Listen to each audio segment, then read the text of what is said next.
যে 7টা বিধায়ক জিতিয়ে বিধানসভা পাঠাবে তার নাম হল রবীন্দ্রনাথ ভারতী।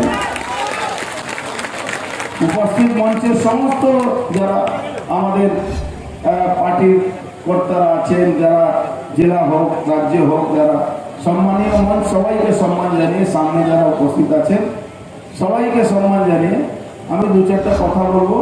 আমি সুধাংশুকে বলেছি আমার ওখানে একটা কোথায় ঈশ্বরচন্দ্র বিদ্যাসাগর না নমঃশূদ্র আছে না মতুয়া আছে।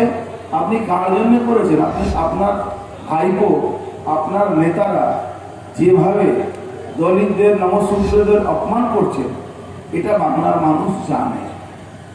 আজকে যে পরিস্থিতি তৈরি করেছেন বাংলায়, 4টে ফেজে দিদি প্রায় সেঞ্চুরি পার হয়ে গেছি আমরা, প্রায় সেঞ্চুরি আসছেন, প্রায় সেঞ্চুরি পার হয়ে গেছি আমরা।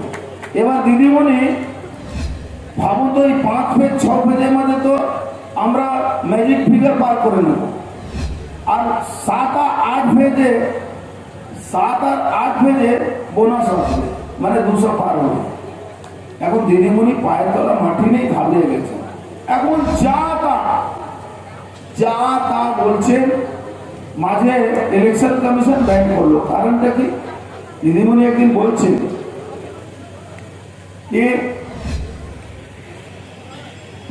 হাতে তলোয়ার আছে নিয়ে প্রেজাইডিং অফিসারকে, যারা ওখানে প্যারামিলিটারি লোক ছিল, স্টেট পুলিশ ছিল, সবাইকে মারছে। এবার ইলেকশন কমিশন আগেই বলে দিয়েছিল কি ভাই আত্মরক্ষার জন্য গুলি চালাতে পারে। কেন?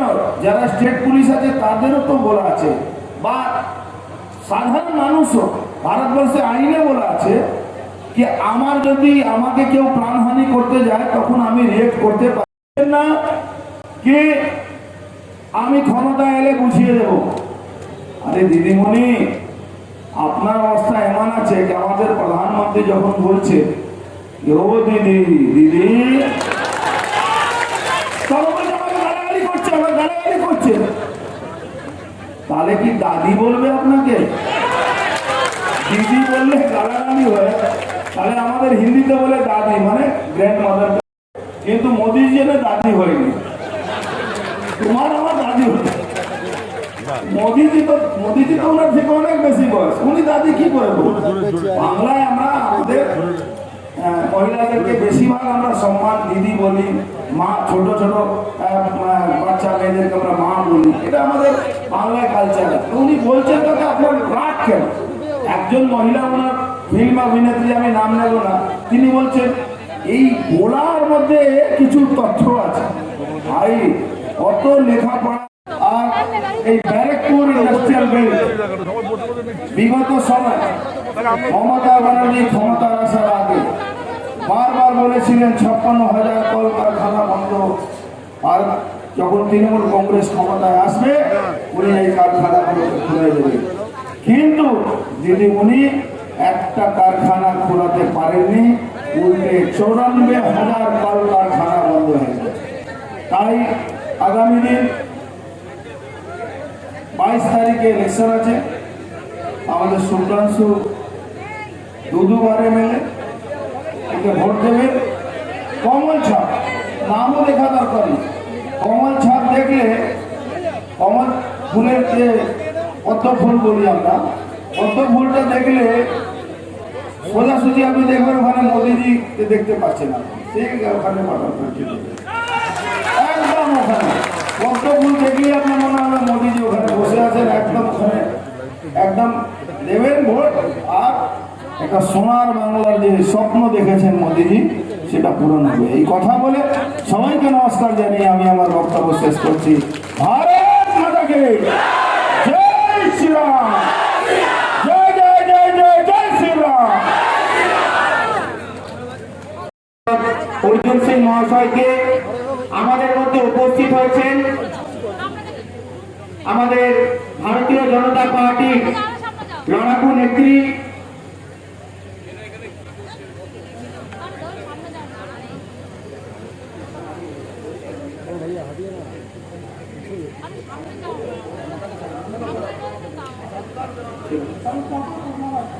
এখন আমি বক্তব্য রাখার জন্য অনুরোধ চারদিকে লাগিয়ে রেখেছে। আমি খালি তাদের উদ্দেশ্যে বলবো যে সত্যিই করছেন, ভালো করছেন, অনেক ভালো করছেন। আর অ্যাকচুয়ালি কিছুটা আমার বাবাও দায়ী আছে। আসলে এখানে যিনি দায়িত্ব নিয়ে করছিলেন তার একটা মিষ্টির দোকান ছিল, মিষ্টির দোকানটা ভেঙে গেছিল। বাবা 50,000 টাকা দিয়েছিলেন ওই মিষ্টির দোকানটা করতে। আমি কথা দিয়ে যাচ্ছি, এখানে বিনোদীরা রয়েছে, সবাই রয়েছে, 200 মেয়ের পরে ওই মিষ্টির দোকানটা আমি পাকা করিয়ে দেবো, কথা দিয়ে গেলাম। আজকে অনেকে বলেন যে শুভ্রাংশু রায় কী করেছেন? শুভ্রাংশু কিচ্ছু করেনি 10 বছরে, যা করেছে মমতা ব্যানার্জি করে দিয়েছে। আচ্ছা ঠিক আছে, শুভ্রাংশু কিছু করেনি, তাহলে কল্যাণীতে কাজ হয়নি কেন? তাহলে গয়েশপুরে কাজ হয়নি কেন? তাহলে নৈহাটিতে কাজ হয়নি কেন? শুভ্রাংশু কিছু করেনি, সব মমতা ব্যানার্জি করে দিয়েছে। আচ্ছা, মমতা ব্যানার্জি যে কাজগুলো নিজের বলে চালায় এখন, সে বিএসএফি প্রজেক্ট বলুন বা কেন্দ্রীয় সরকারের প্রজেক্ট, উনি বারংবার বলেন রেলের এই কাজ করে দিয়েছি, ওই কাজ করে দিয়েছি, সেই কাজ করে দিয়েছি। রেলের কাজটা কেন্দ্রীয় সরকার যদি স্যাংশন না করতো, রেলের একটা কাজও কি হতো? আমিও আপনাদের কথা দিচ্ছি যে বেঁচে থাকলে কোচ ফ্যাক্টরিও হবে, বেকার সমস্যারও সমাধান হবে। আর এই অঞ্চলে যারা মা বোনেরা আছেন, আপনারা নির্দ্বিধায় যেখানে ইচ্ছে ভোট দিন, আমি আপনাদের ঘরের ছেলে। আমি আপনাদের কথা দিয়ে যাচ্ছি, 2টা মেয়ের পর কোথাও কোনো অশান্তি হবে না, সেই দায়িত্ব আমার। এবং উন্নয়নটা কী করে করতে হয় আপনারা 7 বছর দেখেছেন, 3 বছর কাজ করতে পারিনি, উন্নয়ন কী হয়েছে সেটাও আপনারা দেখেছেন। আপনারা নিশ্চিন্তে থাকুন, যে উন্নয়ন করেছিলাম তার থেকে অনেক বেশি উন্নয়ন করব। আমি আজকে ওনাকে বসিয়ে রেখে বেশি বক্তব্য রাখবো না, কারণ ওনার আরও অনেক মিটিং আছে। খালি আপনাদের বলবো, মা বোনেদের বলবো, কালকে নীল পুজো আছে, আপনারা অনেকেই উপোস করেছেন, আজকে চৈত্র সেল এর শেষ দিন। খালি আমাকে আপনাদের ঘরের সন্তান হিসেবে আশীর্বাদ করুন যাতে উন্নয়ন করতে পারি। কেননা মা বোনদের আশীর্বাদই হচ্ছে আসল আশীর্বাদ। আমি আপনাদের আবার বলছি, আমি হারিয়ে যদি যাই হই না কেন, আপনাদের ঘরের ছেলে ছিলাম, আছেই থাকবো। আমি বিরোধী পার্টি নিয়ে কিছু বলবো না, আমি বসন্তের কোকিল হতে চাই না, আমি আপনাদের পাশের ছেলে, পাশের কাক হয়েই থাকবো, কিন্তু কোকিল হয়ে এসে ঘরে ঘরে ডিম করে চলে যাবো না। আপনাদের সকলকে ধন্যবাদ জানাচ্ছি এই প্রখর মধ্যে এখানে আসার জন্য। আগামী দিন 22শে এপ্রিল 2 নম্বর বোতামে যদি মনে করেন আপনাদের ঘরের ছেলে আপনাদের পাশে থাকবে, তাহলে 2 নম্বর বোতামটা একবার টিপে আশীর্বাদ করবেন। তারপরের দায়িত্ব আমার, উন্নয়ন কী করবো সেটা আপনারা চোখে দেখবেন। কথা বলে আমি আমার সংক্ষিপ্ত বক্তব্য শেষ করছি। জয় শ্রীরাম, জয় শ্রীরাম, ভারত মাতা কি। আমাদের অহভাগ্য এই নির্বাচন সভায় আমরা সবাই বাবা সাহেব আম্বেদকর জিকে প্রণাম জানাতে পেরেছি। আপনারা সবাই জানেন আজকে পুরো দেশে বাবা সাহেবের জন্ম জয়ন্তী আমরা সবাই পালন করছি। ভারতবর্ষের যে সংবিধানটা, যে সংবিধান আমাদের সবার প্রাণ, ওই সংবিধান আমাদেরকে দিয়েছেন বাবা সাহেব। কিন্তু দুঃখের কথা কি, যে বাংলার জন্য রবি ঠাকুর বাংলার স্বপ্ন দেখেছিলেন, যেই বাংলার জন্য শ্যামাপ্রসাদ মুখার্জি সংঘর্ষ করছিলেন, যেই বাংলার জন্য নেতাজি বোস ত্যাগ করেছিলেন, ওই বাংলায় তৃণমূল বাবা সাহেবের সংবিধানের অবজ্ঞা করছে। প্রত্যেকটা দিন দেশের সংবিধানের অপমান করছে। ভারতীয় জনতা পার্টির এক একটা কর্মী গর্ব করে কি আমাদের দেশে সবচেয়ে বেশি তফসিলি সাংসদ ভারতীয় জনতা পার্টি।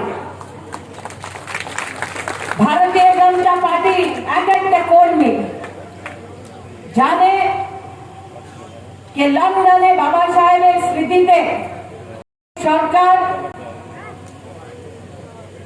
স্মৃতিসৌধ বানিয়েছে, কিন্তু আমরা কখনো ভাবতে পারলাম না কি যে তফসিলি সমাজকে আমরা সম্মান জানাচ্ছি, ওই তফসিলি সমাজের জন্য তৃণমূলের একটি নেত্রী অপমানিত করেছে। আর তৃণমূলের নেত্রী বলেছে যে তফসিলি সমাজ। আজকে আমি ইজপুরে এক একটি মানুষকে জিজ্ঞাসা করতে এসেছি কি যেই তৃণমূল তফসিলি সমাজকে অপমানিত করেছে, ওই তৃণমূলকে আপনারা ভোট পেতে দিবেন? আমি জানি সবাই ভাবছে দিদি আমরা যাই বলছেন না, কিন্তু আজকে আপনাদেরকে যে কথা বলতে এসেছি, হাত জোড় করে বলছি প্রত্যেকটা বাড়িতে গিয়ে এই কথাটা আপনারা রাখুন। আমাদের দেশের সংবিধানে দেওয়া হয়েছে কি প্রত্যেকটা গরিবের উন্নয়ন হওয়া উচিত। আমাদের দেশের সংবিধানে দেওয়া হয়েছে প্রত্যেকটা মহিলাকে আমাদের সুরক্ষিত রাখা উচিত। আমাদের দেশের সংবিধানে দেওয়া হয়েছে যে প্রত্যেকটা মানুষ দেশে আইনের সম্মান করবে। কিন্তু আজকে আপনাদেরকে জিজ্ঞাসা করতে চাই, তৃণমূল সরকার বাংলায় আইনের কি অবস্থা হয়েছে আপনারা সবাই জানেন। বিহার থেকে একটি পুলিশ কর্মী একটা চুরি করা বাইক খোঁজ করার জন্য বাংলায় এসেছিল, আর গুন্ডারা ওকে মেরে ফেলেছে। ওই কর্মীর অপরাধ ছিল কি ওই পুলিশ কর্মী আইনে রক্ষা করছিল। আপনারা ভেবে দেখুন, যে বাংলায় আইনে রক্ষা করা পুলিশ কর্মীর হত্যা হয়, ওই বাংলায় কি সাধারণ মানুষ সুরক্ষিত থাকতে পারে? বাংলায় আজকে সুরক্ষার জবাবদারি দায়িত্ব কার কাছে? আমি জানি শুভ্রাংশু তুমি নিজের বক্তব্যে বলছিলে কি দিদি বলছে যে ইজপুরে কোনো কাজ তুমি করলে না, কিন্তু দিদি কি কাজ করেছে প্রথমবার দিদি থেকে আজকে আমি ওর 10 বছরের রিপোর্ট কার্ড জানতে চাই। বাংলায় সুরক্ষার দায়িত্ব কার? দিদি। আর দিদি কি করেছেন? বাংলার আইনে আর মানুষের কি অবস্থা, সাধারণ আর গরিব পরিবার মেয়ে ধর্ষিত হচ্ছে, গরিব পরিবারের মানুষকে গুন্ডারা লুট করছে, বিজেপির কর্মীদেরকে মেরে মাথায় ঝুলিয়ে দিচ্ছে। তাই দিদি আজকে বীজপুরের পুণ্যভূমি থেকে তোমাকে জানাতে চাইছিলাম কি বাংলার মানুষ এখন সুরক্ষা চায়, আর সুরক্ষিত বাংলার জন্য বাংলার দরকার বিজেপি, বাংলার দরকার বিজেপি। আমি অবাক হয়েছিলাম যখন এই নির্বাচনটা শুরু হয়েছিল, তখন দিদি বলেছেন খেলা হবে। আর আমি নন্দীগ্রামে দিদিকে বলেছিলাম কি দিদি তুমি 10 বছর বসে বাংলায় খেলা করেছো, মায়ের সম্মান সাথে খেলা করেছো, মাটিকে মানুষের রক্ত থেকে লাল করে তুমি খেলা করেছো, আর মানুষ থেকে কাঠমানি নিয়ে তুমি খেলাই করেছো দিদি। কিন্তু এখন বাংলার মানুষ নিশ্চিত করেছে। এই নির্বাচনে প্রথম পেজে নন্দীগ্রামের এক একটি ভোট পড়েছে। নন্দীগ্রাম থেকে পুরো বাংলায় আওয়াজটা উঠেছে এইবার তৃণমূল যাচ্ছে বিজেপি, তৃণমূল যাচ্ছে বিজেপি? আর বিজেপি কেন আসছে? কেন বিজেপি নিয়ে আসবে বাংলায়? আজকে বাংলায় এক একটি গ্রামে যদি আপনি ঘুরুন আর লোকেদেরকে জিজ্ঞেস করুন কি চাই, বাংলার এক একটি মানুষ, এক একটি পরিবার বলছে আমরা সম্মান চাই। বাংলার এক একটি মানুষ বলছে কর্মীদেরকে কাজ চাই। বাংলার এক একটি পরিবার বলছে গরিবের উন্নয়নটা চাই। আপনারা জানেন নরেন্দ্র মোদী গরিবের উন্নয়নের জন্য পুরো দেশে আয়ুষ্মান ভারত যোজনা করেছিলেন। প্রত্যেকটা দেশের গরিব পরিবার প্রত্যেকটা বছর 5 লাখ টাকা পাচ্ছে।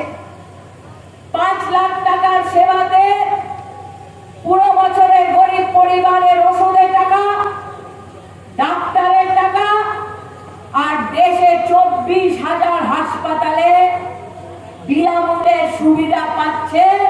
কিন্তু বাংলায় দিদি ওই যোজনাটা উঠতে দিল না। কেন? দিদি চায় কাটমানি।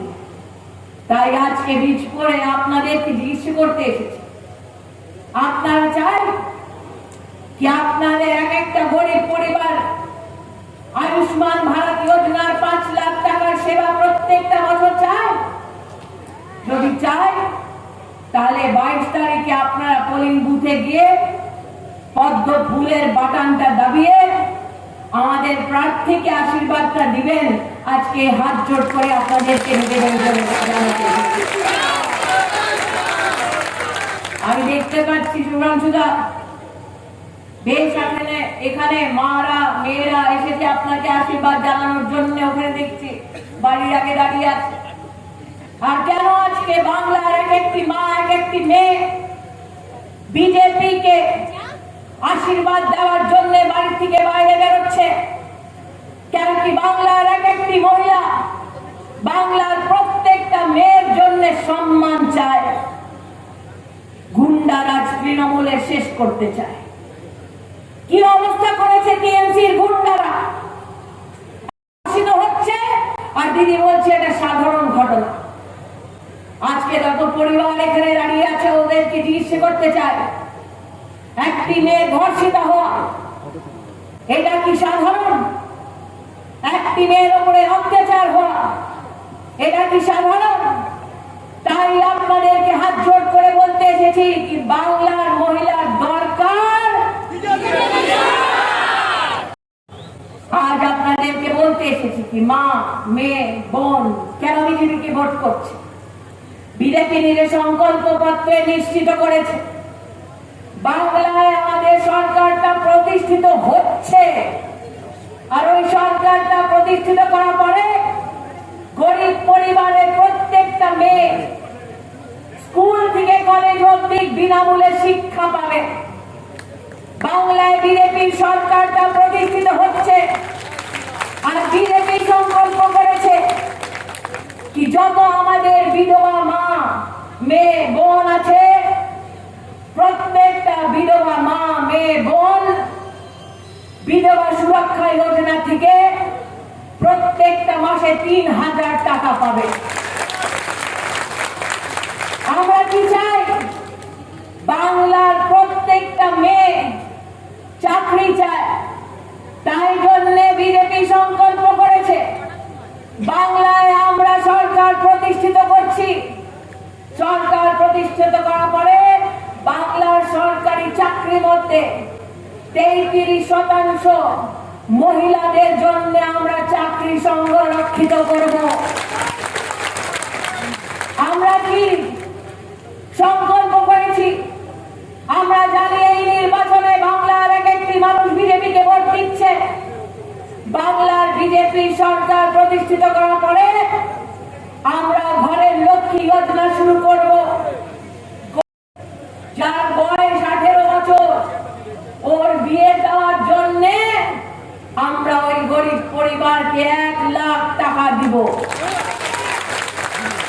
বিজেপি সংকল্প করেছে বাংলার গরিব মেয়ের উন্নয়নের জন্য বিজেপি সরকার প্রতিষ্ঠিত করার পরে আমরা প্রত্যেকটা গরিব পরিবারে যেখানে মেয়ে জন্ম নিচ্ছে ওই মেয়ে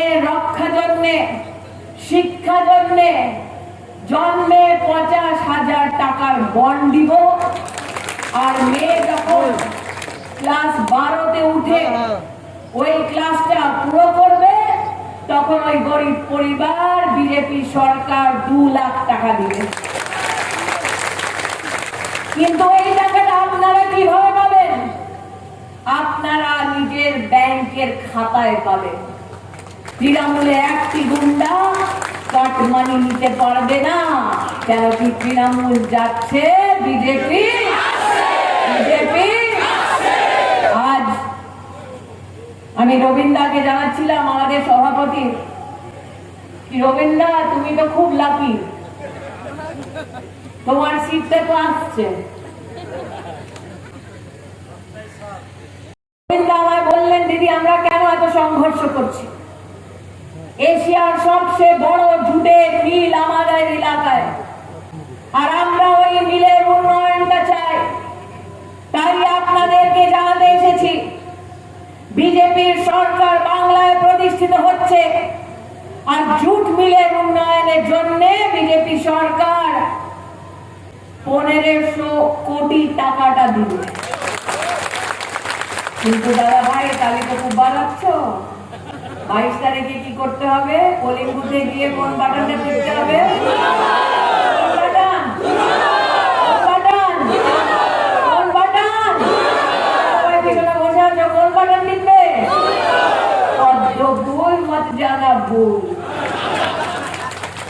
সবাই ভাবছে দিদি বাংলায় বলছো, হিন্দি বলছে না।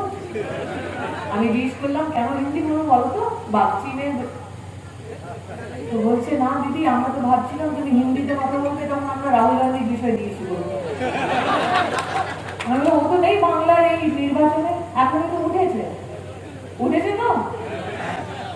ভেবে দেখো ভাই, যুবরাজ ঘুম থেকে উঠেছে, দিদির খেলা শেষ, কংগ্রেসের খেলা শেষ, বামপন্থ তো খেলার জন্য নামতেও পারলো না। তাই জন্য আপনাদেরকে বলছি, বামপন্থ, তৃণমূল আর কংগ্রেস পার্টি গরিবের ভবিষ্যের সাথে খুব খেলা করেছে। এখন এই খেলাটা শেষ, এখন হবে আসল পরিবর্তন, এখন হবে, কেন কি তৃণমূল যাচ্ছে বিজেপি। জয় শ্রীরাম, জয় শ্রীরাম। দুর্গা দাদা, আবার দেখা হবে। শুভেচ্ছা জানাতে চাই, যত আমাদের বরিষ্ঠ বসে আছেন সবাইকে প্রণাম জানাই, ছোটদেরকে ভালোবাসা জানাই।